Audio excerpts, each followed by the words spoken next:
আপু, আপনি তো এখানে ভলান্টিয়ার হিসেবে কাজ করছেন। এই যে হাজার হাজার মানুষ বন্যা কবলিত মানুষদের সাহায্যের জন্য নিজ উদ্যোগে স্বতঃস্ফূর্তভাবে যে ত্রাণ বিতরণ করছে, এটিকে আপনি কিভাবে দেখছেন? আপনার কেমন লাগছে? অবশ্যই অনেক ভালো লাগছে। আপনি দেখবেন যে বিগত সালে অনেকবার বন্যা হয়েছে, কিন্তু এত স্বতঃস্ফূর্ততা, এত ডোনেশন আমি আগে কখনো দেখিনি, আমার নিজের চোখে আমি দেখিনি।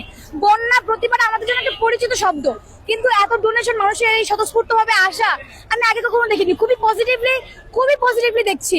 আমার মনে হয় যে এই আন্দোলনটা হওয়ার পরে স্টুডেন্টরা, সাধারণ জনগণরা এবং অন্যান্য মানুষগণ যেভাবে একদম নিজ উদ্যোগে স্বতঃস্ফূর্তভাবে স্পন্টেনিয়াসলি এখানে আসছে, আমি খুবই গর্ববোধ করছি যে আমি একজন ভলান্টিয়ার হিসেবে এখানে কাজ করছি। এবং আমি সত্যি খুব মানে আনন্দিত যে মানুষ আমাদের এই বর্ণাঢ্য মানুষের জন্য এইভাবে এগিয়ে আসছে।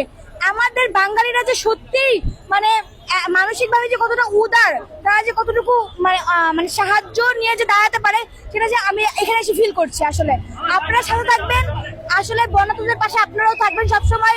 ওদের সাহায্য সহযোগিতার জন্য যা যা লাগে আপনারা আমাদেরকে জানাবেন, আমরা চেষ্টা করবো কাজ করার জন্য। ধন্যবাদ।